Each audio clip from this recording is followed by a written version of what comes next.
Drain your taxable account first, then your IRA, save the Roth for last. That's the withdrawal rule so many retirees follow. It sounds smart.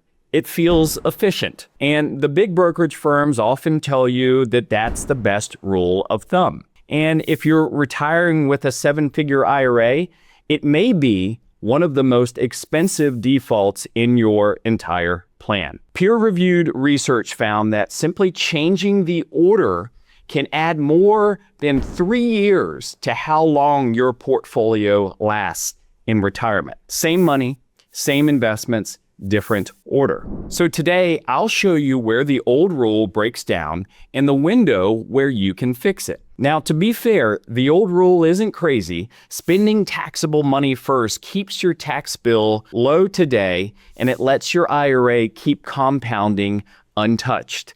And that's really the trap. Every single year looks optimized. But while you're enjoying those tiny tax bills in your 60s, that untouched IRA is quietly growing into a problem. Because at 73, the IRS stops asking. They start requiring. And the bill that never showed up in April shows up all at once, stacked on top of Social Security and Medicare. I'm Mark Fonville. I'm a certified financial planner and the CEO of Covenant Wealth Advisors. We manage nearly $1 billion for folks transitioning to and through retirement, folks in their 50s and 60s and 70s who've done a great job saving and now need a plan that brings it all together. Retirement income, taxes, investments. We plan them as one because that's how they actually work in real life. So let's open up the hood on this rule. Here's the mechanism, and once you see it, you can't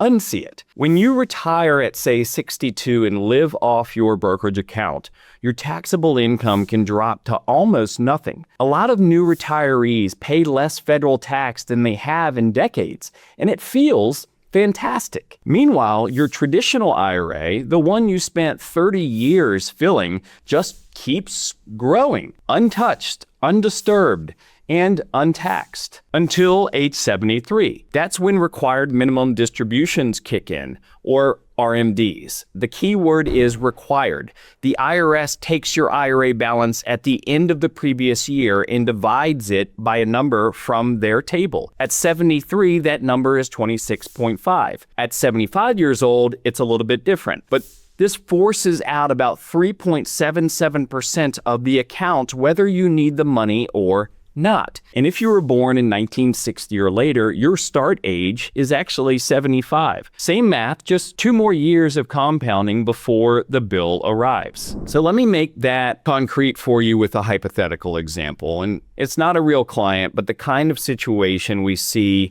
often here at Covenant Wealth Advisors. Picture a couple, both 62, just retired, about $1.8 million total. A brokerage account, a traditional IRA, and some Roth IRAs. They're waiting until 70 to take Social Security. Now, suppose their $1.5 million IRA sits untouched for 13 years and roughly doubles at historical growth rates. That's a $3 million IRA at 75, their RMD start age. Their first RMD? Around $122,000 of forced ordinary income in 1 year, on top of 2 Social Security checks. So here's the reframe for you. You never avoided tax on that money. You borrowed from the IRS, and at 75, they start calling the loan, or 73, of course, depending upon your date of birth. So quick question for you, and be honest, which account were you planning to tap first? Taxable, the IRA, or Roth? Tell me in the comments down below. I read every one, and answers tell me what videos to make next. It could be yours. So now the RMD itself isn't even the worst part. It's what it drags with it. There are 3 traps stacked on top, and this is where the real money leaks out. So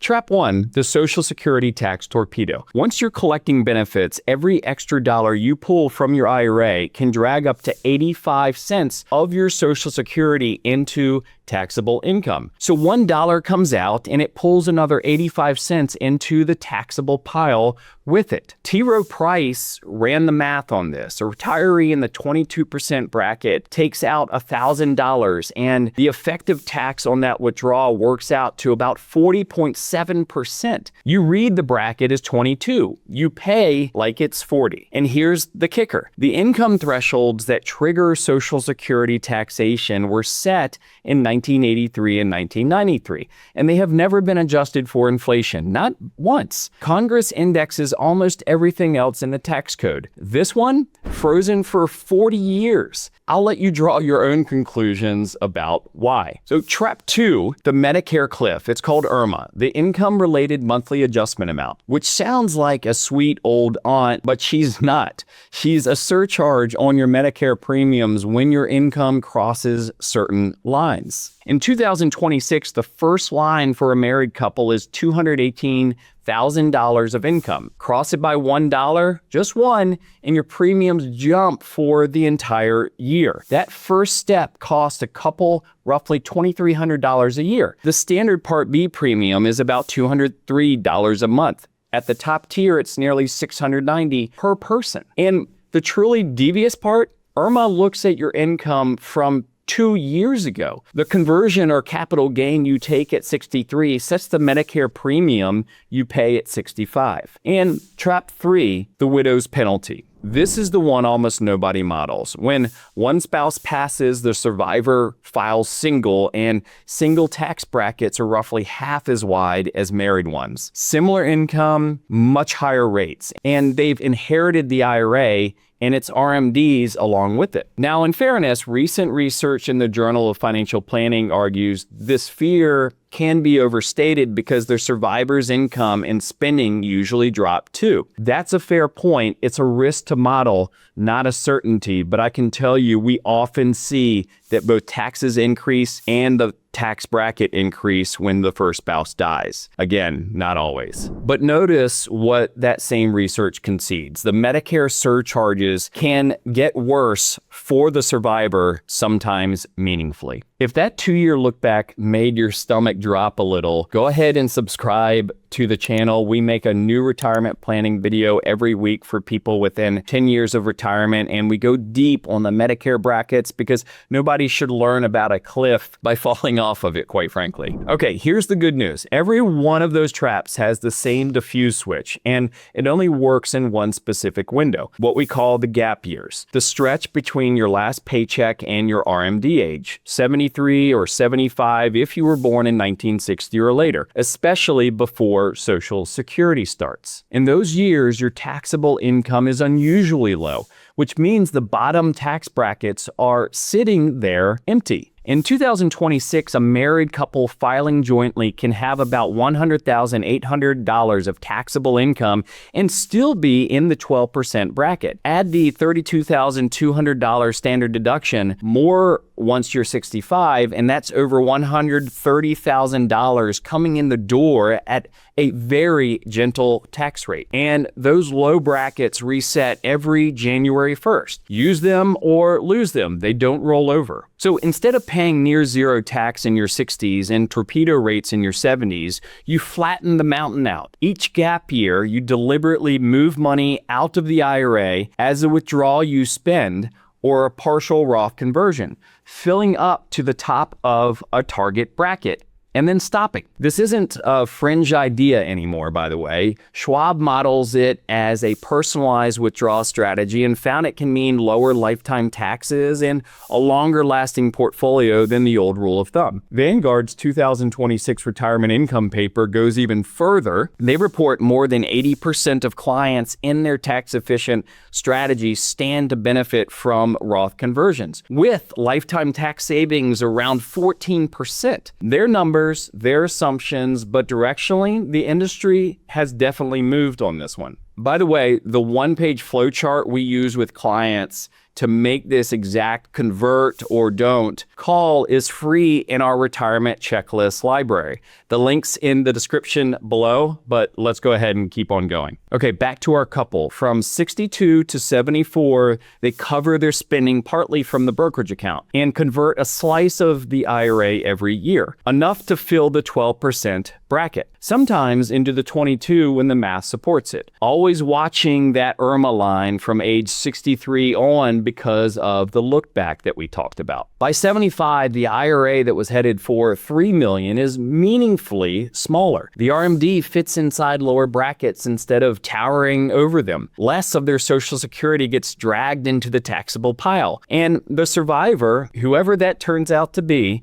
inherits a bigger Roth instead of a bigger tax bill. So one more option while we're here. Some couples are better off using that same low bracket space to sell appreciated stock at the 0% capital gains rate. In 2026, that's available up to $98,900 of taxable income for joint filers. Conversions and 0% gains compete for the same bracket space. You generally can't max both, so pick deliberately. If the bracket filling idea just clicked for you, if you can suddenly see the mountain and how to flatten it, hit the like button. It genuinely helps this video reach other retirees while their window is still open. Now, before you go, convert half your IRA, slow it down a little bit. This strategy is not for everyone, and I'd be doing you a complete disservice if I pretended otherwise. If your tax-deferred balance is modest, if your future RMDs will land comfortably inside the same brackets you're in today, the old rule is probably fine. Schwab and JP Morgan both say so, and I agree at times. In that case, the taxable first preserves your tax advantage compounding and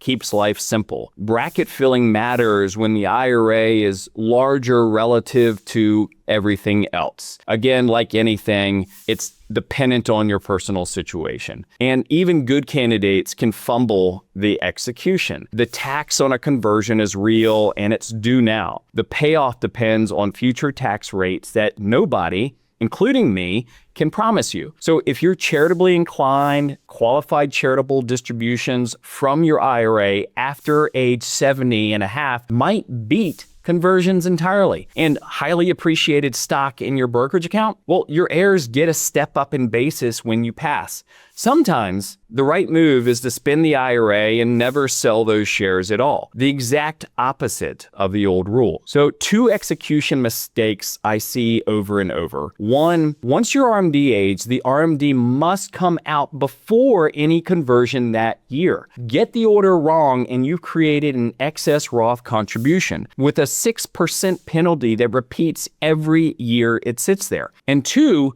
sizing a conversion without remembering that 2-year IRMAA look back. I've been doing this a long time and I still double check those brackets every single time with clients. So how do you know which camp you're in? It comes down to 3 questions. Question 1, will your future RMDs land in a higher bracket than the one you could fill on purpose today? Question 2 is, are you within striking distance of a Medicare income line? And question 3, if one of you passes first, what does the survivor's tax picture look like? Filing single with the same IRA. Super important. If any of those answers made you uncomfortable, the gap years are your window, and the window gets 1 year shorter every January. So here's your next step. If you're sitting there thinking, I get the concept, now how much do I actually convert and in which years? And how do I integrate it with my portfolio? Start with the Roth conversion flowchart we use with clients. It walks every yes or no decision in the right order before you move a single dollar. It's free along with the rest of our 15 retirement planning checklist, and it's the first link in the description below. But like any checklist,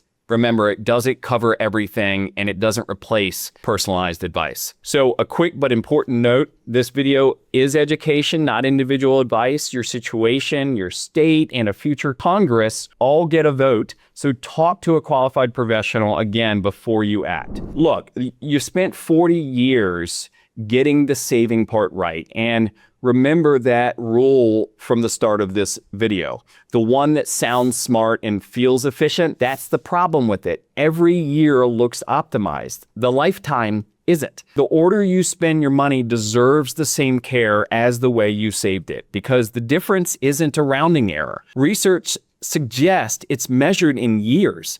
Years of your portfolio's life. Years of your life funded. And if this video left you with one burning question, okay, but how much should I convert each year? That's exactly what this next video answers. It's right here on your screen, our Roth conversion deep dive, how much to convert without tripping the next bracket or the Medicare cliff. It picks up right where this one leaves off. I'll see you there.